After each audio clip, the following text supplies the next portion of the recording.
Hello guys, welcome back. आज के video में मैं कुछ चीज़ें रिसाइकिल करूँगी, रीयूज़ करूँगी और कुछ DIYs भी करूँगी। और इन सब चीज़ों से मैं अपने घर को ऑर्गेनाइज़ करने की कोशिश करूँगी। जो चीज़ें हम थ्रो कर देते हैं तो उनको यूज़ करके देखते हैं कि ये चीज़ें किस तरह से हम अपने घर में यूटिलाइज़ कर सकते हैं। और ये चीज़ें बिल्कुल एनवायरनमेंट फ्रेंडली है, तो घर में ना न्यू चीज़ें ख़रीदने की ज़रूरत नहीं पड़ेगी। कुछ ऑर्गेनाइज़र्स हम इस तरह से अपने घर में ही बना सकते हैं।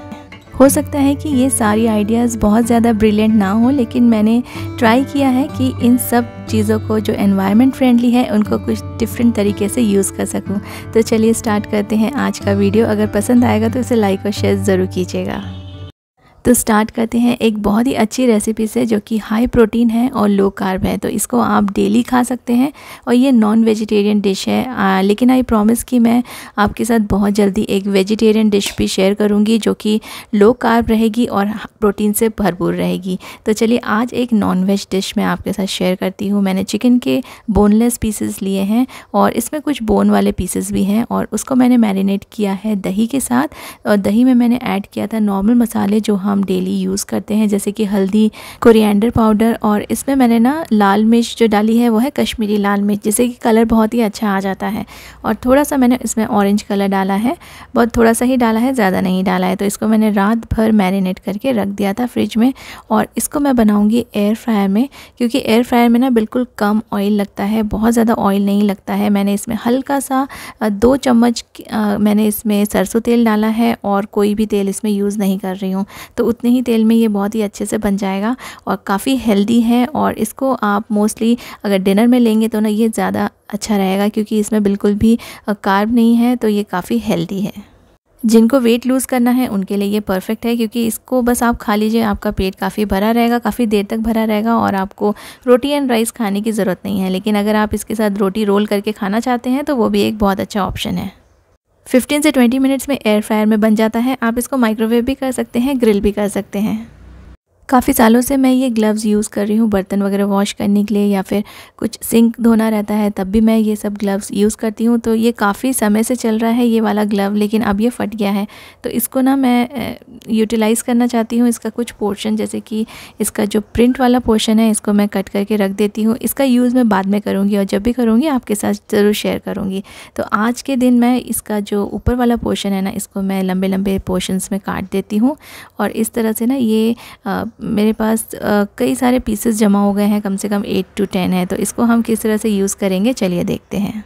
ग्लव्स जब फट जाते हैं हम उनको ऐसे फेंक देते हैं। इसके आप ना बहुत सारे रबर बैंड्स बना सकते हैं, क्योंकि ये रबर के रहते हैं तो ये काफ़ी यूज़ में आते हैं और कई सारी चीज़ों के लिए आप यूज़ कर सकते हैं। एक शू का बॉक्स लिया है मैंने और उसको एक प्रिंटेड पेपर से कवर कर लिया है। मेरे पास यही वाला पेपर अवेलेबल था, तो जो था वो मैं इसको यूज़ कर रही हूँ। और इस शू के बॉक्स को मैंने ऊपर से कवर कर लिया है और अंदर से भी ना इसका जो स्टिकर का जो पेपर बचा था वो मैं इसके साइज़ का कट करके इसके अंदर में इस तरह से डाल दूँगी। तो ये शू का जो बॉक्स है ना काफ़ी अच्छा दिखेगा, ये अंदर से भी और बाहर से भी। और इस पे हम यूज़ करेंगे ये वाले जो रबर बैंड्स हमने अब भी बनाए थे ग्लव्स को कट करके। तो इसको मैं इस बॉक्स में लगा दूंगी और फिर इसमें कई सारी चीज़ें आप ऑर्गेनाइज़ करके रख सकते हैं।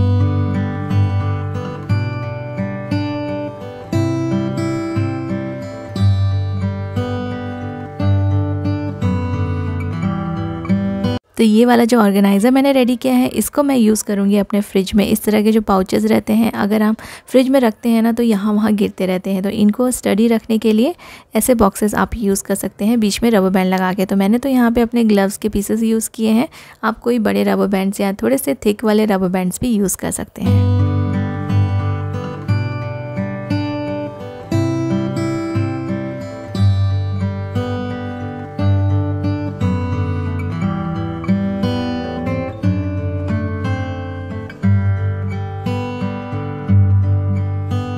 कई बार हमारे पास कुछ कंटेनर्स नहीं होते हैं एम्प्टी, जिसमें हम अपने ग्रोसरी का सामान स्टोर करके रख सकें। और ये इस तरह के पॉलीथीन बैग्स या प्लास्टिक बैग्स में आते हैं जो कि काफ़ी अच्छी क्वालिटी के होते हैं, तो इनको हम ऐसे ही रख सकते हैं। लेकिन ऐसे रखने से कई बार जो चीज़ें होती हैं इसके अंदर वो ख़राब हो जाती है, इसमें मॉइस्चर आ जाता है।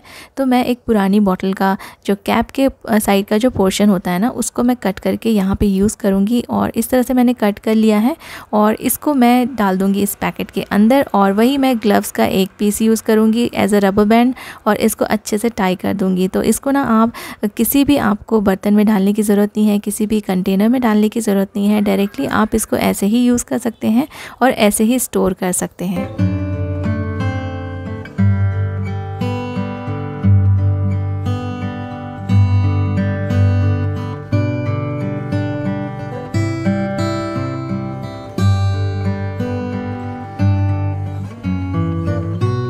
मैंने बाथरूम में एक ट्रे में सारे फेस वॉशेस और शैम्पू रखे थे, लेकिन जब भी इसको हम थोड़ा सा भी मूव करते हैं या कोई शैम्पू या फेस वॉश लेते हैं तो ये सारे के सारे गिर जाते हैं और इनको बार बार फिर समेट के रखना पड़ता है, जिसमें काफ़ी सारा समय भी चला जाता है। तो यहाँ पर भी इस ट्रे में भी मैं वही रबर बैंड्स यूज़ करूँगी जो मैंने अपने ग्लव से कट किया था। तो इस तरह से ना आप इसमें लगा सकते हैं और इसमें कॉलम्स बन जाएंगे, बीच बीच में से डिवाइड हो जाएगा ये, और आप कई सारी चीज़ें इसमें रख सकेंगे। तो ये मूव भी नहीं होंगी, गिरेगी भी नहीं, और ट्रे को आप आराम से कहीं भी रख सकते हैं।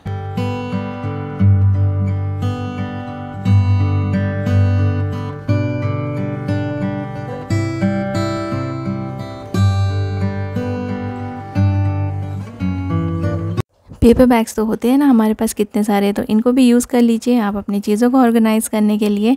तो इसमें हम इनको बहुत ज़्यादा बाहर यूज़ नहीं कर पाते क्योंकि बहुत ज़्यादा हैवी सामान हम इनमें रख के नहीं ला सकते हैं। मोस्टली कपड़े वगैरह में, छोटी मोटी चीज़ों में ये आपको पेपर बैग्स मिल जाएंगे। तो इन पेपर बैग्स को मैंने क्या किया है, इस वाले पेपर बैग को मैंने नीचे से कट कर दिया है रेक्टेंगल शेप में, और इसमें मैंने अपने गार्बेज बैग्स को डाल दिया है और इसको एक जगह हैंग कर दीजिए। नीचे से गार्बेज बैग आराम से ईज़िली निकल जाएगा और देखिए किसी को पता भी नहीं चलेगा इसमें आपने गार्बेज बैग रखा है, और ये ऑर्गेनाइज लगेगा और नीट एंड टाइडी भी लगेगा। तो इस तरह से आप अपने पेपर बैग्स को यूज़ कर पाएंगे अपने गार्बेज बैग रखने के लिए।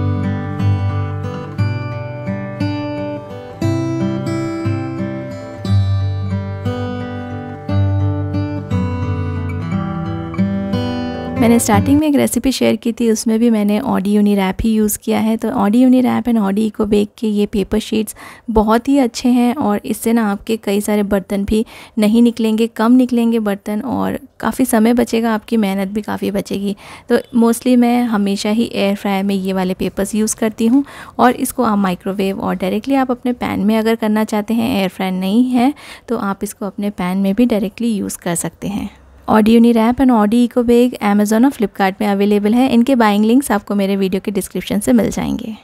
चॉकलेट्स को स्टोर करने के लिए भी थोड़ा सा हमको प्रॉपर्ली इनको स्टोर करके रखना पड़ता है, नहीं तो ये यहाँ वहाँ भी गिरती रहती है फ्रिज में, और जो ओपन चॉकलेट्स रहती हैं उनमें भी चींटियाँ लगने का डर है और वो ख़राब भी हो सकती है। तो इस तरह के जो स्वीट के बॉक्स आते हैं ना, वो मैं यूज़ कर रही हूँ यहाँ पे, और इसके ऊपर का लिड मैं यूज़ नहीं करूँगी, सिर्फ मैं नीचे का जो बेस है वो यूज़ कर रही हूँ। और जितने भी पैक्ड चॉकलेट हैं उनको मैं अच्छे से अरेंज करके रख दूँगी, और जो ओपन चॉकलेट्स है उसके लिए ये ऐसे फूड पार्सल वाले जो बॉक्स आते हैं वो मैं यूज़ कर रही हूँ। तो जो ओपन जो पैकेट्स हैं ना वो अच्छे से कवर्ड हो जाएंगे, इसमें यहाँ वहाँ गिरेंगे भी नहीं, बॉक्स में अच्छे से टाइडी रहेंगे। और बस आप इस तरह से सारे के सारे जो चॉकलेट्स हैं उनको ऐसे ट्रेज़ में, आपके पास कोई भी बॉक्स का जो बेस होगा ना उसको आप यूज़ कर सकते हैं, और इसको आप डायरेक्टली फ्रिज में रख दीजिए और ये अच्छे से ऑर्गेनाइज रहेंगे और बिल्कुल आपका फ्रिज ख़राब नहीं होगा।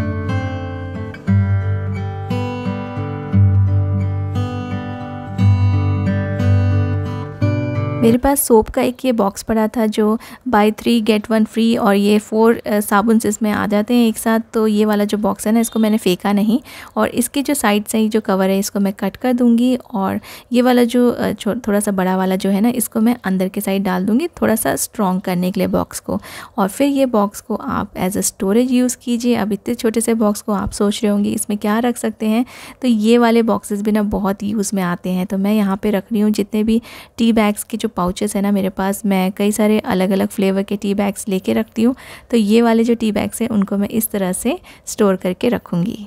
तो बिल्कुल ये बेकार दिखने वाली चीज़ें भी कई बार यूज़फुल हो जाती हैं। तो आप कोई भी चीज़ फेंकने के पहले उसको एक बार देख लीजिए कि कहाँ यूज़ कर सकते हैं।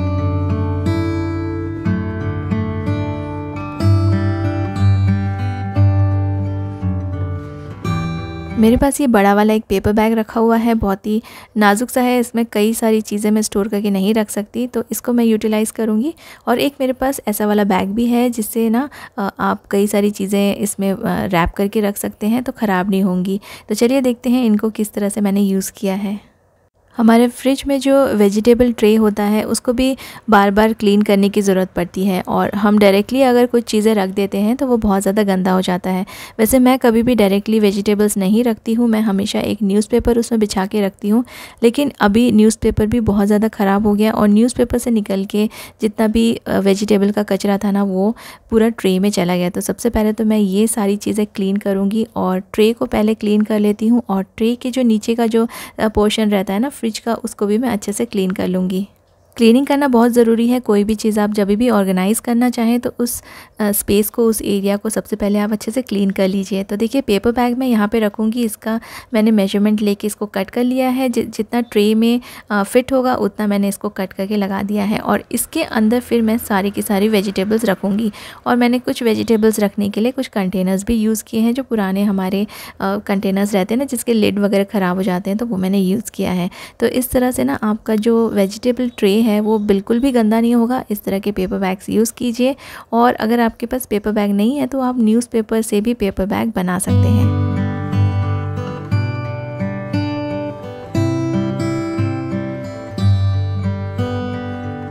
और जो दूसरा कपड़े का बैग था ना उसको मैं यूज़ करूँगी अपनी साड़ी को रखने के लिए। तो ऐसे मेरे पास बहुत सारे बैग्स हैं, और इसमें अगर हम अपनी जो थोड़ी हैवी वाली साड़ियाँ होती हैं उनको पैक करके रखते हैं ना तो बिल्कुल भी ये ख़राब नहीं होती हैं, दूसरे कपड़ों से टच होके, या फिर इसमें डस्ट भी नहीं पड़ता है। तो आपकी साड़ियाँ बची रहेंगी, अच्छी रहेंगी, क्योंकि ये साड़ियाँ काफ़ी कॉस्टली रहती है मुझे पता है। तो इनको स्टोरेज भी अच्छे से करना चाहिए। तो इस तरह से बैग यूज़ कर लीजिए। ये वाले जो बैग्स आते हैं इनमें अपनी सभी साड़ियों को आप अलग अलग सेपरेटली पैक करके रख सकते हैं। और अगर बैग बड़ा है तो न्यूज़पेपर यूज़ कीजिए इन साड़ियों को सेग्रीगेट करने के लिए। तो बीच बीच में आप इसके न्यूज़पेपर लगा सकते हैं, और एक बैग में आप 2 से 3 साड़ियाँ भी डाल सकते हैं। उम्मीद करती हूँ आपको आज की ये सारी टिप्स पसंद आएंगी, और क्योंकि ये मैंने सिर्फ रीयूज़ किया है सारी चीज़ें, कुछ भी चीज़ें मैंने परचेज़ नहीं की है, तो आप भी अपने घर में रखे कुछ सामान को इस तरह से यूटिलाइज़ कीजिए और अपने घर को ऑर्गेनाइज़ कर लीजिए। Thank you so much guys for watching.